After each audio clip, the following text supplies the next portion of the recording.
Ilara Venn had been given one order that could not be misunderstood. Stay away from Mara Cade. No private meetings, no closed doors, no contact beyond what their work required. It should have been easy. Mara was the feared Alpha CEO of Aurelian Biotech, and Ilara was an Omega researcher whose entire career depended on proving she belonged in rooms people like Mara controlled. Then, 3 weeks before Ilara's heat was due, her suppressant failed inside a sealed laboratory during the worst storm of the year. The emergency medication did nothing. The building went into lockdown, and every time Mara stepped away to call for help, Ilara's fever climbed. But when the Alpha took her hand, Ilara's pulse slowed. When Mara let go, the pain returned. By midnight, both women understood the impossible truth. The one person Ilara had been ordered to avoid was the only person whose touch could calm her.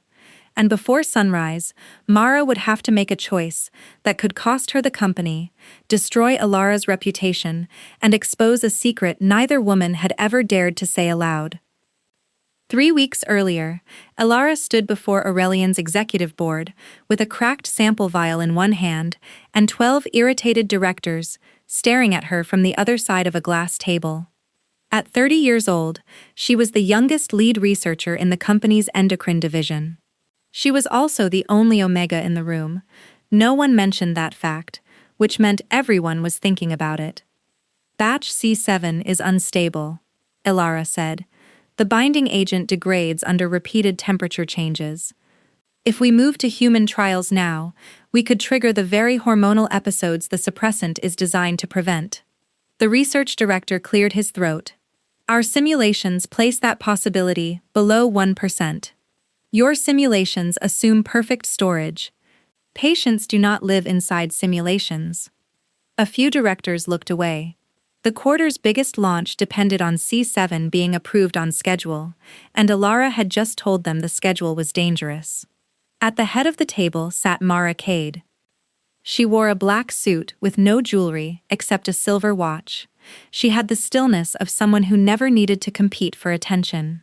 Tall, controlled, and unreadable, Mara had built Aurelian from a failing laboratory into the most powerful biotech company in the Northern Territories. Employees lowered their voices when she passed. Rival executives called her ruthless. Newspapers called her the Iron Alpha. Ilara had privately decided the newspapers were not paying close enough attention. Ruthless people did not remember the names of night shift technicians. Ruthless people did not quietly change the company's health plan after discovering that Omega employees paid more for suppressants. Ruthless people did not keep a bowl of lemon sweets outside the boardroom because Ilara had once mentioned that the sharp flavor helped her think. Mara's gray eyes settled on the broken vial. How long would you need to prove the degradation? She asked. 6 weeks. You have 3. The research director smiled, believing Mara had split the difference in his favor. Then Mara turned to him. Human trials are suspended. Dr. Venn will have every resource she requests, and no one will alter her findings without her written approval. The smile disappeared. Ilara should have felt only relief. Instead, Mara looked at her for 1 second too long, and the air seemed to change. Alphas and Omegas noticed scent in ways other dynamics did not. Most people learned to ignore it in professional settings. Aurelian's ventilation system was designed to make ignoring it easy. Yet Ilara could always detect Mara beneath the sterile air, cedar after rain, cold stone, something dark and warm she refused to name. Mara's expression never shifted, but her fingers tightened once around her pen. Do not make me regret giving you those 3 weeks, Dr. Venn. Ilara lifted her chin. I was about to say the same to you. Someone inhaled sharply. Mara's mouth almost curved. That almost smile followed Ilara back to her laboratory. She told herself Mara defended the research because protecting patients was good business. She told herself the lemon sweets meant nothing, and she told herself Mara's visits to the lab became more frequent only because C7 mattered to the company. Alara believed all three explanations until the night Mara arrived carrying coffee made exactly the way Alara liked it. 2 sugars, oat milk, cinnamon. You are still here, Mara said. Alara glanced at the wall clock. It was nearly 11. So are you. I own the building. That doesn't make sleeping optional. Mara placed the coffee beside Alara's terminal. Neither does being brilliant. The words landed more softly than praise should have. Alara looked up. Mara had removed her jacket and folded her sleeves to her elbows. The sight was unfairly distracting. How did you know my order? Alara asked. You have carried the same coffee into 6 meetings. You noticed? Mara's gaze moved briefly to Alara's mouth, then returned to her eyes. I notice everything that might affect my company. It was a perfect answer. Professional, impersonal, safe. It would have been more convincing if Mara's scent had not deepened. Alara turned back to her results before her own response betrayed her. The degradation only appears after the 3rd temperature cycle. Whoever designed the stability protocol stopped at 2. Can it be fixed? Yes, but not in 3 weeks. Mara leaned over her shoulder to study the screen. Her hand rested on the desk beside Alara's. Less than an inch separated their fingers. Alara's thoughts vanished. Mara went very still. She had noticed the change too. For one suspended moment, neither woman moved. Then an incubator alarm sounded across the room, and Mara stepped away so quickly the coffee trembled in its cup. Send me the full report by morning, she said. Alara watched her leave. Only after the door closed did she realize Mara had already read the report. The file receipt on her screen proved it. The alpha had not come for an update.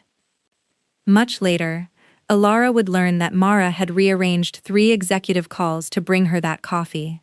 But the next morning, something else waited on Alara's desk.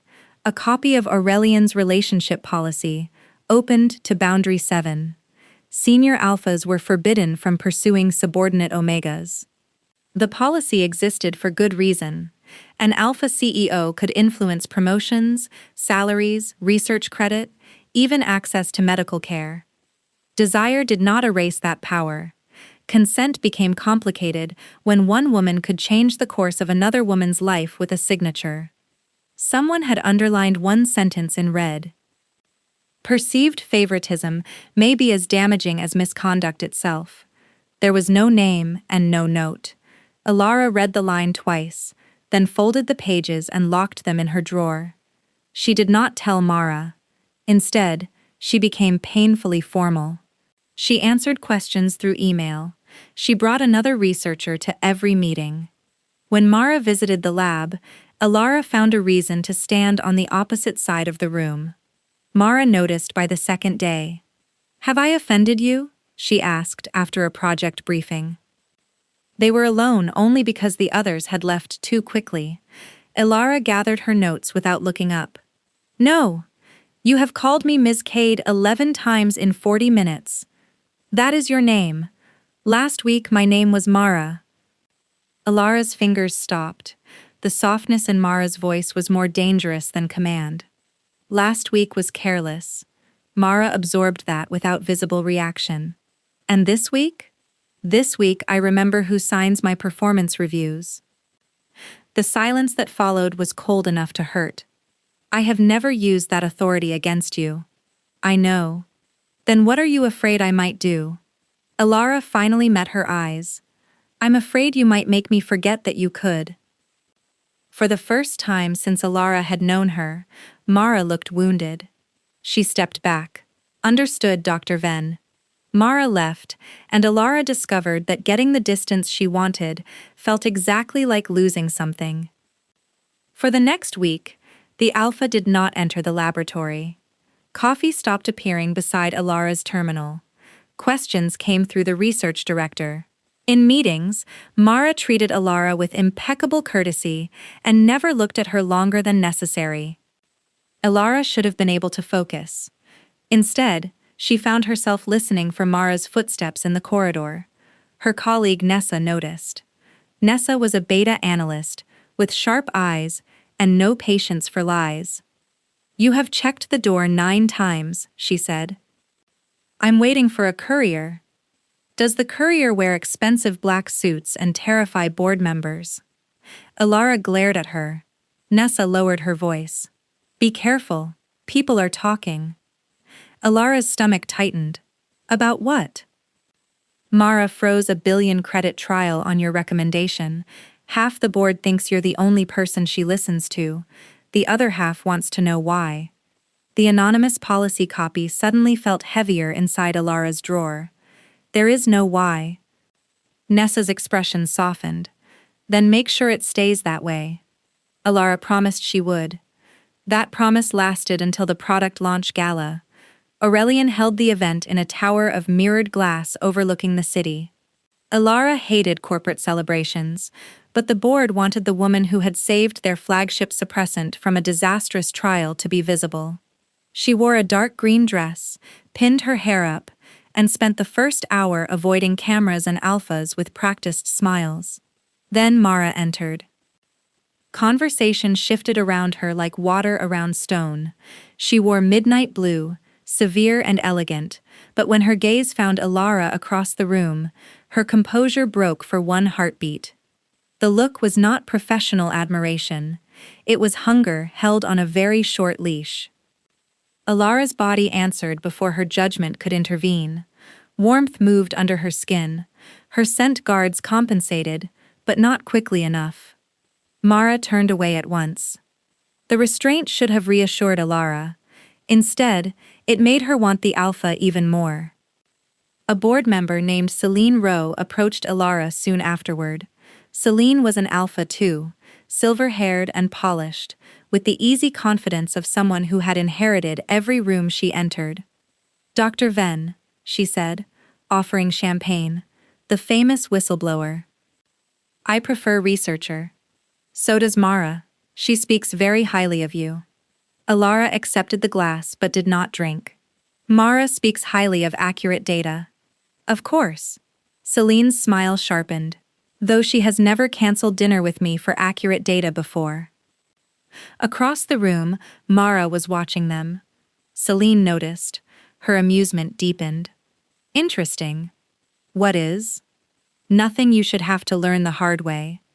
Before Alara could ask what that meant, a photographer called her name. She stepped backward, caught her heel on the edge of a platform, and lost her balance. Mara crossed the distance before anyone else moved. One arm closed around Alara's waist, the other caught her hand. Their bodies met, close enough that Alara felt Mara's breath against her temple. The room seemed to disappear. Mara's touch was firm but careful. Her scent surrounded Alara, and the restless heat beneath Alara's skin settled instantly, as if some hidden part of her had been waiting for exactly this. "Are you hurt?" Mara asked. Alara looked up. Their faces were inches apart. No. Neither woman let go. A camera flashed. Mara released her as though burned. By morning, the photograph had reached Aurelian's compliance office. It showed the CEO's hand at Alara's waist, and Alara looking at Mara, as if there were no one else in the room. The image did not prove misconduct. It proved something more inconvenient. Everyone could see what they had been trying to hide. Compliance summoned them separately. Alara sat across from legal officer Imani Vale and answered questions designed to sound neutral. Had Mara ever promised her a promotion? No. Had Mara touched her before the gala? No. Had Alara felt pressured to return the CEO's attention? Was there an attraction between them? Alara paused. Imani folded her hands. "I am not asking to embarrass you. Boundary 7 protects subordinate employees. It cannot do that if no one is honest. Mara has never behaved improperly." "That was not my question." Alara looked through the glass wall. Mara stood in the corridor waiting for her own interview, face unreadable, shoulders rigid. "There is nothing between us," Alara said. It was technically true. It also felt like the first lie she had ever told about her research. 2 hours later, Imani issued a temporary separation order. Until the C7 review ended, Mara could not meet privately with Ilara, enter her laboratory, contact her outside official channels, or influence any decision involving her employment. Ilara told herself the order was a relief. Mara signed it without protest. At the bottom, beneath her precise signature, she added one sentence. Dr. Ven's authority over the safety review is to remain unchanged. Even while being ordered away from her, Mara had protected her work. The next 10 days were the longest Ilara could remember. C7 occupied every waking hour. Samples failed in patterns that made no sense. Some remained stable through 5 temperature cycles. Others degraded after 1. The inconsistency suggested the problem was not the formula, but something introduced during production. Ilara requested the manufacturing records. The research director delayed. She requested them again and copied compliance. 12 minutes later, the files arrived. One supplier code appeared only in the defective samples. Helix North. Ilara searched the company registry and felt the floor shift beneath her. Helix North was controlled by a holding company owned by Celine Rowe's family. Before Ilara could alert compliance, the lights flickered. Rain struck the laboratory windows in silver sheets. The weather service had warned of a coastal supercell, but the storm had changed direction too quickly. Aurelian's tower announced phased evacuation. Nessa pulled on her coat. Send the files from home. The unstable samples have to be moved to cold storage first. Then let facilities handle it. Facilities won't know which files can be preserved. Nessa looked toward the blackening sky. 5 minutes, Ilara. 5 minutes. It was a promise Ilara intended to keep. Then she opened the cold storage case and found that 3 vials were missing. She checked the inventory twice. The missing samples all came from the Helix North batch. Someone had accessed the lab less than an hour earlier using an executive override. Ilara sent an urgent message to compliance. The network failed before it delivered. The lights went out. Emergency power returned in red pulses. A calm, automated voice announced that the tower's lower levels had flooded and all elevators were suspended. Ilara tried the stairwell, but its magnetic door had sealed as part of the containment protocol. The laboratory ventilation shifted into isolation mode. She was trapped on the 42nd floor. Then someone pounded on the outer door. Through the glass, Ilara saw Mara. For one disorienting second, relief overwhelmed every other thought. Then she remembered the separation order. Ilara released the emergency lock. "What are you doing here?" "The evacuation scanner showed you never left." Mara's hair was damp with rain, and she was breathing hard. "Why are you still in the lab?" 3 samples are missing. Then they can stay missing until the building is safe. Mara took Ilara's coat from the hook and held it out. "We are leaving." The stairwell sealed. Mara tested the door, then called security.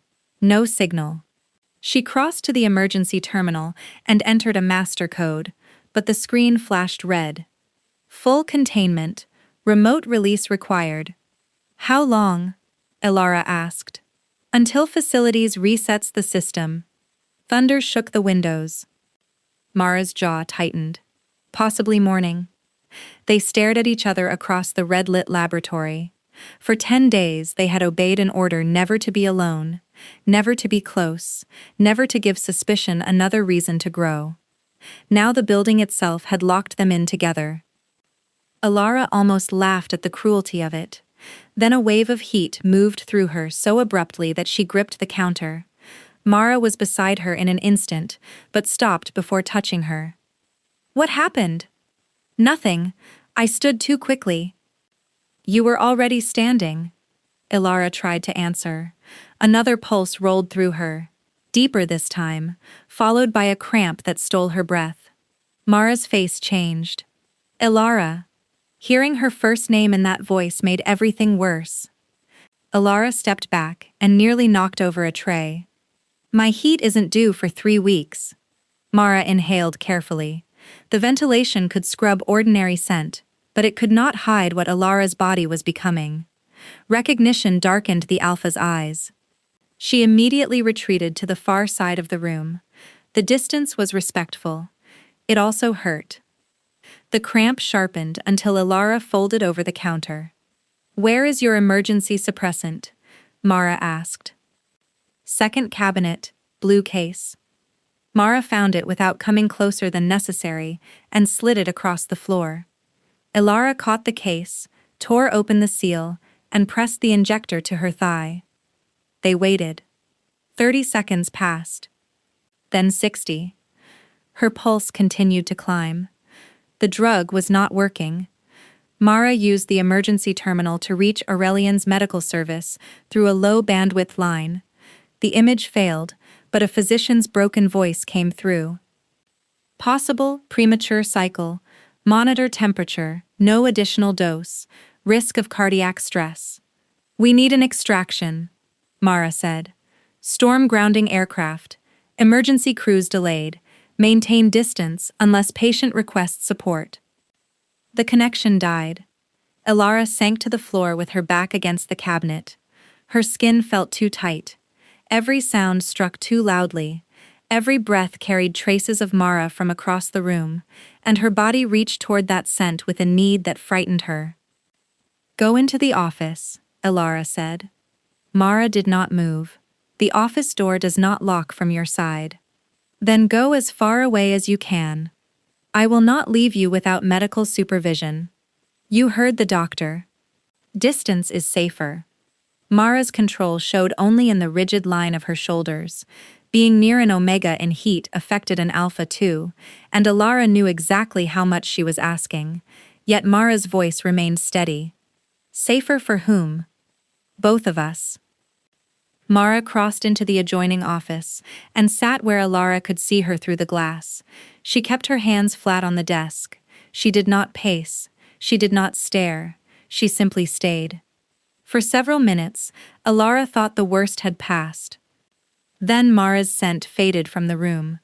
Pain tore through Alara so fast that she cried out. Mara was through the door before the sound ended. She stopped 6 feet away. "Tell me what you need." "I don't know." "Should I call the doctor again?" "It won't connect." "Do you want me to leave?" Alara wanted to say yes.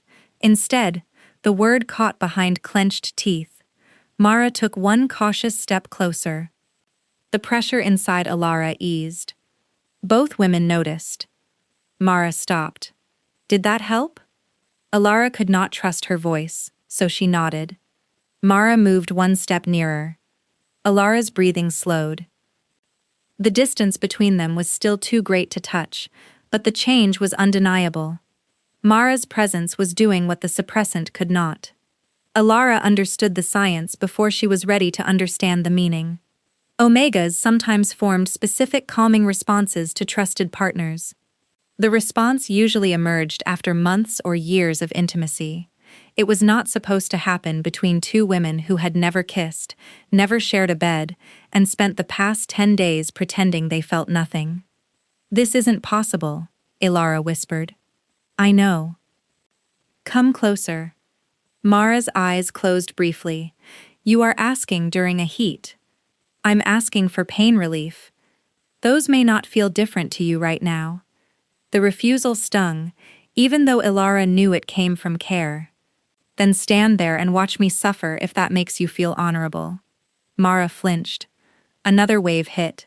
Alara braced both hands on the floor, fighting for breath. Mara abandoned the distance. She knelt in front of Alara but did not touch her. Up close, the alpha's restraint was visible in every muscle. "I need clear permission for each thing I do," Mara said. "And if you cannot answer, I stop. Do you understand?" "Yes." "May I check your temperature?" Alara nodded. "Say it." "Yes." Mara pressed the back of 2 fingers to Alara's forehead. The relief was immediate. Alara's eyes closed. A shaking breath left her. Mara started to pull away, and the pain returned at once. Without thinking, Alara caught her wrist. The laboratory became very quiet. Mara's pulse beat hard beneath Alara's fingers. The Iron Alpha was not unaffected. She was simply choosing not to make her reaction Alara's burden. "Please," Alara said. "Don't move." Mara turned her hands slowly and laced their fingers together. The fever did not disappear, but its sharp edges softened. Alara could breathe. She could think. She could look into Mara's eyes and see fear there, not fear of Alara, but fear of failing her. "Only your touch does that," Alara murmured. Mara's expression tightened. "Then my touch is all I will give you." It was both a promise and a boundary. By midnight, Mara had built a makeshift resting place in the decontamination room, where the temperature was cooler. She brought water, monitoring patches, and every blanket she could find. She documented each medication and every change in Alara's vital signs on the emergency terminal. She also placed a recorder on the floor between them. "For compliance?" Alara asked. "For you. I trust you. You should never have to rely on trust when evidence can protect you." Mara sat against the wall, and Alara leaned beside her with their hands joined. The contact steadied her more effectively than anything else. When a stronger wave came, Mara asked before sliding an arm around her shoulders. Alara rested her head against the Alpha's chest and listened to the calm rhythm of her heart. No one who feared Mara Cade would have recognized the woman whispering reminders to breathe. "In for 4, Mara said. "Hold, out for 6. Alara followed the count. "Do you rehearse emergency heat care in executive meetings?" "Only the boring ones." Alara laughed weakly. The sound surprised them both. For a little while, the room felt less like a trap. Then, Alara noticed blood on Mara's palm. Her nails had cut crescents into her skin. "You're hurting yourself." Mara closed her hand.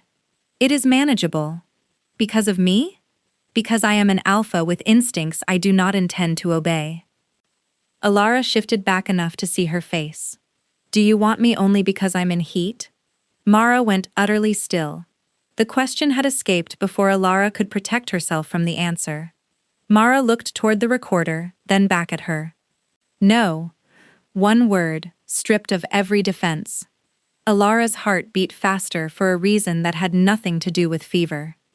"How long?" "Long enough that I knew your coffee order before I had any business knowing it." Alara remembered the midnight cup, the lemon sweets, the visits that stopped when she asked for distance. "Why didn't you say anything?" "Because wanting you does not give me the right to place that decision in your hands while I control your career." "You could have transferred me and taught you that attracting an executive can derail 5 years of work?" "No. You could have transferred yourself." For the first time that night, Mara smiled. It was tired and painfully tender. "I own the building." Alara laughed again, then winced as another wave began. Mara's arm tightened only after Alara whispered yes. The fever rose, but fear no longer rose with it. Hours blurred.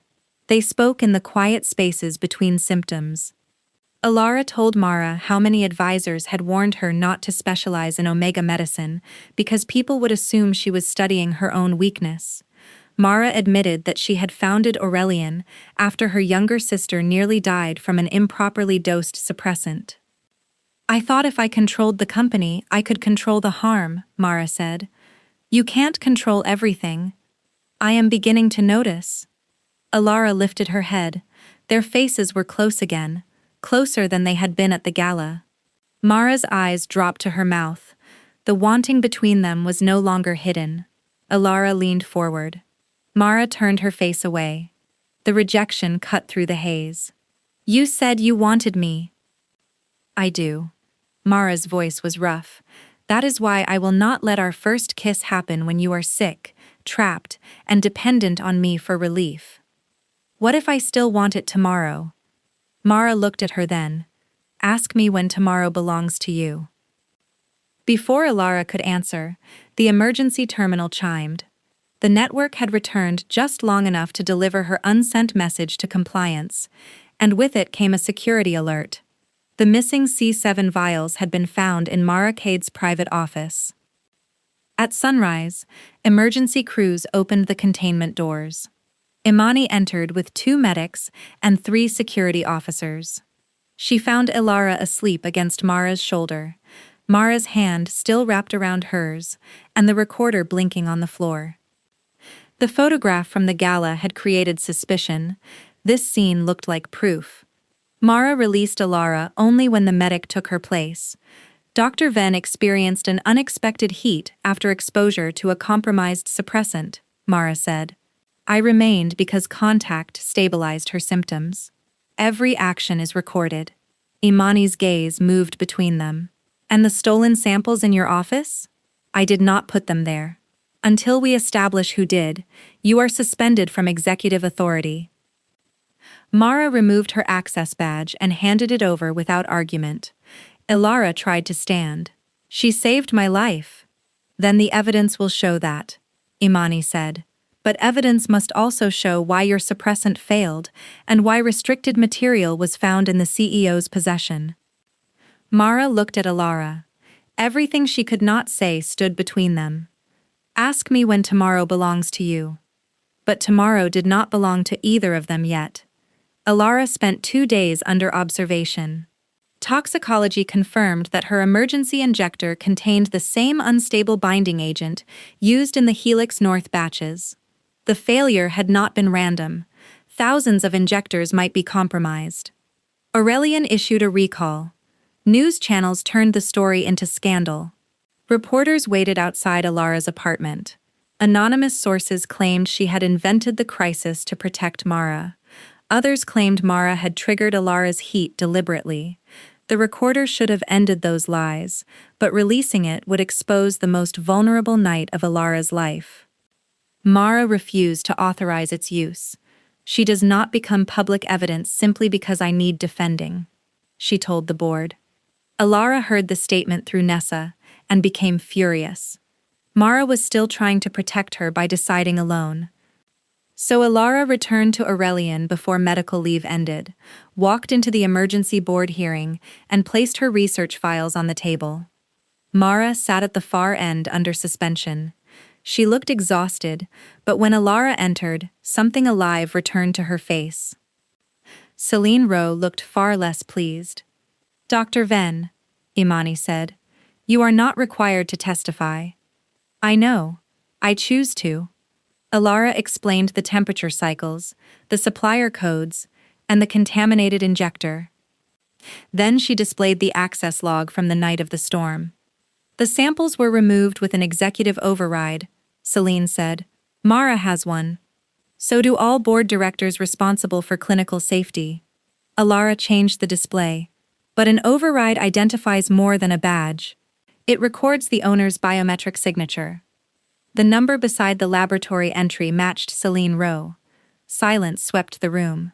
Celine's composure cracked. That record can be manipulated. Yes, Ilara said, which is why you changed it. But you forgot the cold storage cabinet keeps an independent local log. Imani opened the file Ilara had sent her that morning. The original signature appeared beside Celine's name. The truth unfolded quickly after that. Helix North had substituted a cheaper stabilizer to meet Aurelian's launch deadline. Celine discovered the flaw and hid it rather than lose the contract. When Ilara traced the supplier, Celine moved the samples into Mara's office, hoping the scandal would force Mara out before anyone examined the board's financial ties. Security escorted Celine from the room. Mara was cleared of theft. Ilara was cleared of falsifying her heat. The recall expanded, and regulators credited Ilara's work with preventing thousands of medical emergencies. For one brief hour, it seemed the worst was over. Then Imani closed the hearing room door. The medical crisis does not erase Boundary 7, she said. The recording supports that Mara maintained consent boundaries. It also confirms mutual feelings between a CEO and her subordinate. Ilara looked at Mara. Feelings are not misconduct. No, acting on them within this reporting structure would be. Mara already had a document in front of her. I am resigning as Alara's executive supervisor, she said.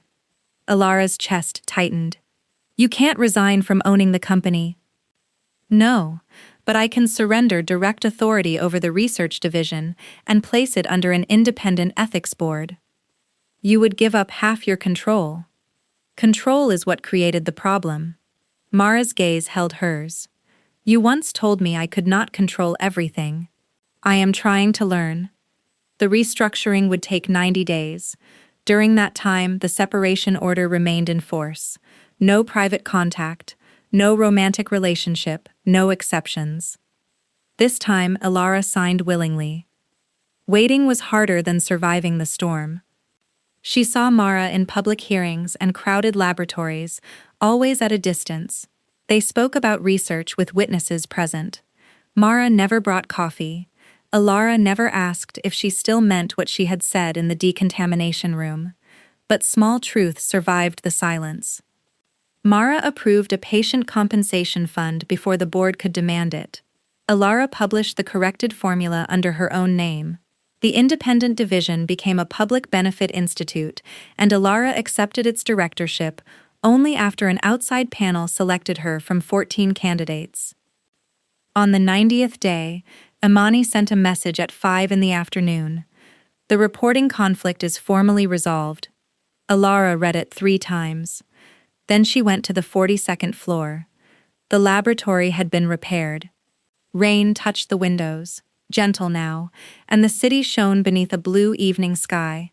Mara stood beside Alara's terminal with 2 cups of coffee.